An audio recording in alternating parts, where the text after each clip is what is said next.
Hello students, पूर्व class रे आमे रक्तमाटी नाटकर पृष्ठभूमि संपर्क रे एवं नाट्यकार संपर्क रे आलोचना करथिले। आजिर अध्याय रे आमे रक्तमाटी नाटकर प्लॉट और गठन कला संपर्क रे आलोचना करबा। कालीचरण पट्टनायकंकर नाटक रक्तमाटी रो प्लॉट निर्माण और गठन शिल्प तांकर भात नाटक ठारू अधिक जटिल एवं कारुकार्य शोभित परी जना पड़े। एहार मंच उपस्थापन मध्य भात तुलन रे अधिक हृदयस्पर्शी। एहार कथावस्तु बा प्लॉट त्रिस्तर विशिष्ट। पुंजीपतिर चक्रांत और श्रमजीवी सह तार श्रेणीगत पार्थक्य। द्वितीयतः गांधीवादी आदर्श और दर्शन द्वारा अनुप्राणित जातीयतावादर मंत्र उच्चारण एवं शेषरे प्रेम और प्रणयर उपस्थापन। एही तीन गोटी दिग मध्यरे रक्तमाटीर कथावस्तु परिव्याप्त। नाट्य कहानीर उपस्थापन रीति बेस चमत्कार ढंगरे नाटकरे रूपायित होइछि। नाट्य रीति को अधिक वास्तवायित करिबा पई प्रथम दृश्य पूर्वरु उपक्रम दृश्यटीए नाट्यकार संयोजना करिसेंती।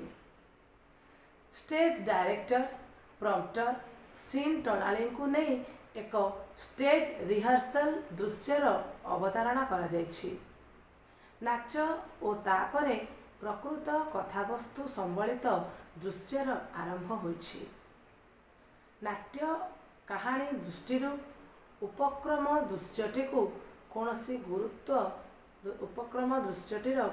गुरुत्व नथिले मध्य वास्तवता सह नाटक को संयुक्त करिबा पई एहाको नाट्यकारंकर एक कौशल बोली ग्रहण करा जाई पारे।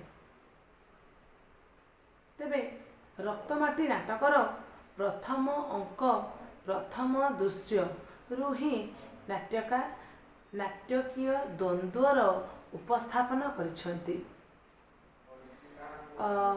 नाटकर प्रथम अंकर प्रथम दृश्य रे सेठ गंगाराम तांको नुआ तैयारी घरर प्रतिष्ठा उपलक्षे खियापिया धूमधाम रे चलिछि। गंगाराम को सह एही कामर तदारक करुछंती गुमास्ता अलेख।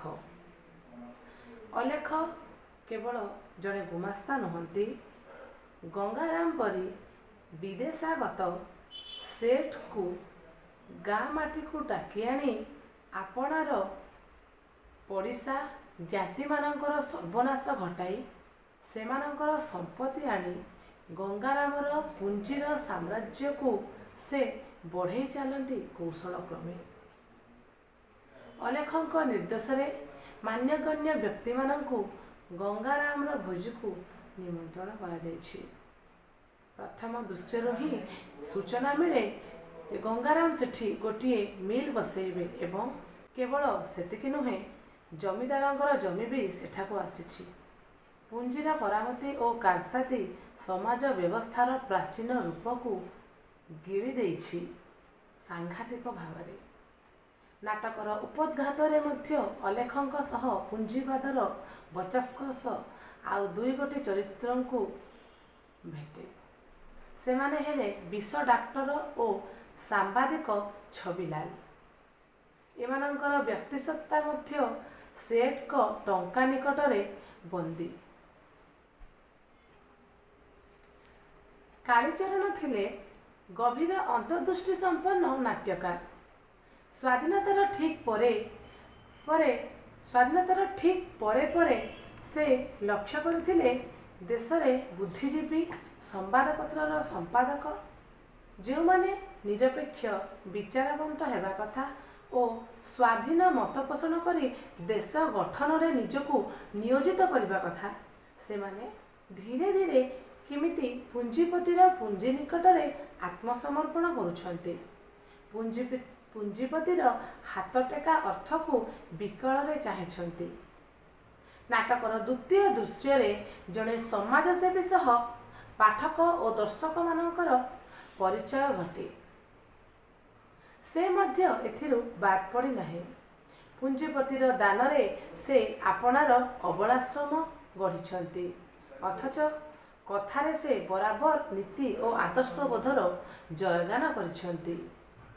ନାଟକର ନାୟକ ବିଜୟ ଓ ଜଣେ କର୍ମୀର ସଂଳାପରେ ଶ୍ୟାମବାବୁଙ୍କର ଛଳନାର ମୁଖା ଖୋଲିଯାଇଛି। ବଞ୍ଚିବାର ଅଧିକାରକୁ କେହି ଦୟାକରି ଦିଏ ନାହିଁ, ଏହା ଗୋଟିଏ ଦାବି। ଯଦି ଏ କ୍ଷେତ୍ରରେ କେହି ପ୍ରତିବନ୍ଧକ ସୃଷ୍ଟି କରେ, ତାହେଲେ ବଞ୍ଚିବାର ଦାବିକୁ ଛଡ଼େଇ ଆଣିବାକୁ ହୁଏ ବଳ ପ୍ରୟୋଗ କରି। ତେଣୁ ସେହି ଦ୍ୱିତୀୟ ଦୃଶ୍ୟରେ କର୍ମୀ ଘୋଷଣା କରିଛି ଯେ ସେମାନେ ଚାହାନ୍ତି ଝଡ଼, ଝଞ୍ଜା ଓ ପ୍ରଳୟ। ସେଥିରେ ସବୁ ଧ୍ୱଂସ ହୋଇଗଲା ପରେ ଆସିବ ପୁଣି ଏକ ନୂତନ ସୃଷ୍ଟି।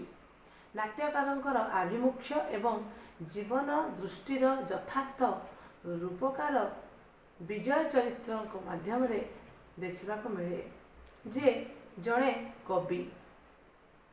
ପ୍ରଥାବଦ୍ଧତାର ଧ୍ୱଂସ ସାଧନ ସେ ଚାହେଁ। ଲେଖନୀ ତାର ମୁକ୍ତି ପାଗଳ। ଶୋଷଣ ଏବଂ ପୀଡ଼ନ ବିରୁଦ୍ଧରେ ସେ ସଂଗଠନ କରିଛି।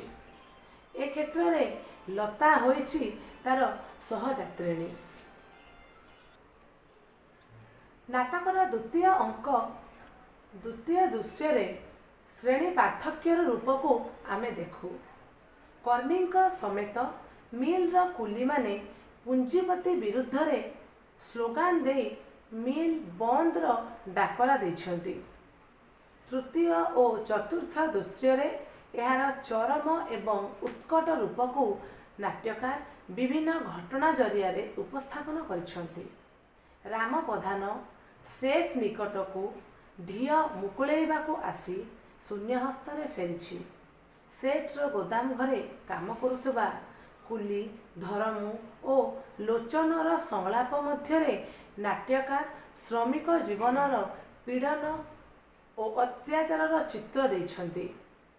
କାଳୀଚରଣ ଉପଲବ୍ଧି କରିଥିଲେ ପୁଞ୍ଜିପତିର ପୁଞ୍ଜି ନିକଟରେ ମାନବିକତା ବୋଲି କିଛି ନାହିଁ। ସେଠି ଜୀବନ ଭଙ୍ଗା ମାଠିଆ କିମ୍ବା ଚିରା କଦଳୀ ପତ୍ରଠାରୁ ବି ହୀନ। ସେଠାରେ କୁଲିଗିରି କରି ପେଟ ପୋଷୁଥିବା ଲୋକମାନେ ପରିଚିତ ହୁଅନ୍ତି ମଣିଷ ହିସାବରେ ନୁହେଁ, ବରଂ ତାଙ୍କ ପିଠିରେ ମରା ହୋଇଥିବା ମୋହର ଅନୁସାରେ। ଯନ୍ତ୍ରବତ୍ ସେମାନେ ମାଲିକ ନିର୍ଦ୍ଦେଶରେ କାମ କରିଥାନ୍ତି। ସ୍ୱାଧୀନତା ସେମାନଙ୍କର ବିପନ୍ନ। ସଂଗଠିତ ଶ୍ରମିକମାନଙ୍କୁ ନେତା ଓ କବି ବିଜୟ ଜ୍ୱାଳାମୁଖୀ ଭାଷାରେ ଭାଷଣ ଦେଇଛି। ବିଜୟର ଆବେଗପୂର୍ଣ୍ଣ ଭାଷଣ ଓ ନାଟକର ଦ୍ୱିତୀୟ ଅଙ୍କ ଦ୍ୱିତୀୟ ଦୃଶ୍ୟରେ ଆଗେ ବଢ଼ ଆଗେ ବଢ଼, ଦ୍ୱିତୀୟ ଅଙ୍କ ପଞ୍ଚମ ଦୃଶ୍ୟରେ ମରଣ ନୁହେଁ ସେ ଜୀବନର ସମ୍ମାନ ଆଦି ସଙ୍ଗୀତ ଗୁଡ଼ିକ ନାଟ୍ୟକାରଙ୍କର ବୈପ୍ଳବିକ ଦୃଷ୍ଟିକୋଣର ପରିଚାୟକ।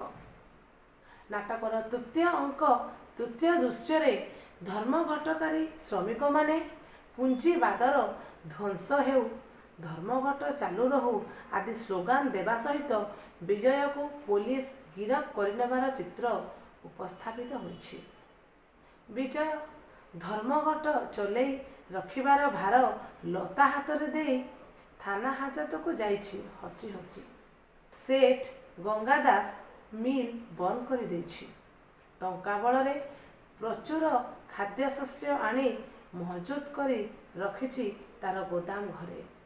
ଏଣେ ଧର୍ମଘଟ ପାଇଁ କାରଖାନାରେ ତାଲା ପଡ଼ିଯିବା ହେତୁ ଭୋକରେ ଆଉଟୁପାଉଟୁ ହୋଇଛନ୍ତି ଶ୍ରମିକମାନେ।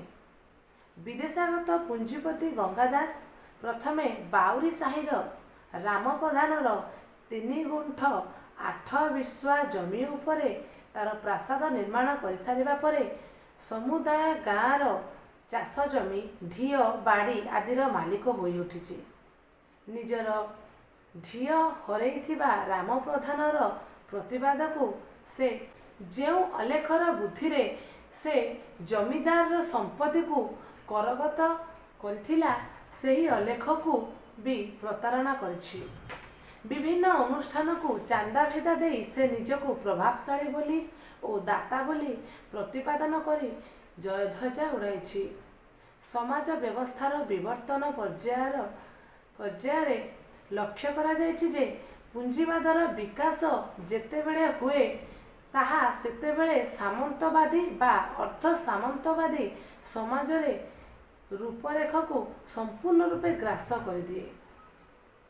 ବିଲୟ ଭଜେ କୃଷିଭିତ୍ତିକ ଜୀବନର ମୂଲ୍ୟବୋଧ, ଧାରଣା ଓ ପ୍ରଚଳିତ ବିଶ୍ୱାସ। ସମାଜନିଷ୍ଠ କାଳୀଚରଣଙ୍କର ଲେଖନୀ ଏହାକୁ ଠିକ୍ ଭାବରେ ଉପଲବ୍ଧି କରିପାରିଥିଲା। କୃଷିଭିତ୍ତିକ ସମାଜ ବ୍ୟବସ୍ଥାରେ ଶାନ୍ତି ଓ ସନ୍ତୋଷରେ କାଳାତିପାତ କରୁଥିବା ଓଡ଼ିଶାର ଜନଗଣଙ୍କ ପାଇଁ ବଣିକ ସଭ୍ୟତାର ଯେଉଁ ବିଷ ଆୱହାୱା ସ୍ୱାଧୀନତା ପରେ ଆସିଛି, ତାହା ଦେଶପ୍ରେମୀ ଯୁବକ ନିରଞ୍ଜନ ଓ ଜମିଦାରଙ୍କ ମଧ୍ୟରେ ହୋଇଥିବା କଥୋପକଥନରୁ ସ୍ପଷ୍ଟ ଭାବରେ ବାରି ହୋଇପଡ଼େ। ଜମିଦାର ନିରଞ୍ଜନ ନିକଟରେ ସ୍ୱୀକାର କରିଛନ୍ତି ଯେ ସେଠ ଗଙ୍ଗା ଦାସ ସହିତ ଲଢ଼େଇ କରିବା ପାଇଁ ତାଙ୍କର ଧନବଳ କିମ୍ବା ସାମର୍ଥ୍ୟ ନାହିଁ। ନାଟକର ପରିସମାପ୍ତିରେ ଦେଖାଯାଇଛି ଯେ ପୁଞ୍ଜିବାଦର ଅପ୍ରତିହତ ଗତିକୁ ରୋକାଯାଇ ପାରିନାହିଁ। ସେଠ ଗଙ୍ଗା ଦାସ ଅବଳାଶ୍ରମ ତୋଟାରେ ଭୋକିଲା ଲୋକମାନଙ୍କୁ ଅଧପାଏ ଲେଖାଏଁ ଚାଉଳ ଦେଇ ଆପଣାର ଅଶେଷ ବଦାନ୍ୟତାର ପରିଚୟ ଦେଇଛନ୍ତି। ଏକଥା ବି ଖବରକାଗଜରେ ସାମ୍ବାଦିକ ଛବିଲାଲ ଦ୍ୱାରା ଛପାଯାଇଛି।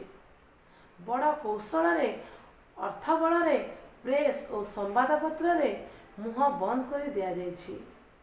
ପ୍ରଚାରତନ୍ତ୍ର ହତ୍ୟା କରିଛି ମଣିଷର ବିବେକ ଓ ମାନବିକତାକୁ। ବିନା ଦୋଷରେ ପୋଲିସ ଦ୍ୱାରା ଗିରଫ ହୋଇଥିବା ବିଜୟ ଯେତେବେଳେ ଛାଡ଼ ପାଇଛି, ସେ ସିଦ୍ଧାନ୍ତ ନେଇଛି ଗାଁ ଛାଡ଼ି ଚାଲିଯିବା ପାଇଁ। ସେ ଲକ୍ଷ୍ୟ ରଖିଛି ପୁଞ୍ଜିବାଦର ବିଷ ପବନରେ ସମସ୍ତ ଗାଁ ଭୂଇଁ କଳୁଷିତ। ତାର ଆଦର୍ଶର ପରାଜୟ ଘଟିଛି। ତାର ସହଯାତ୍ରିଣୀ ହୋଇଛି ଲତା। ବିଜୟର ବକ୍ତବ୍ୟରୁ ଜଣାପଡ଼ିଛି ଯେ ସେମାନେ ଦୁର୍ବଳ ବୋଲି ଗାଁ ଛାଡ଼ି ପଳାୟନ କରିନାହାନ୍ତି।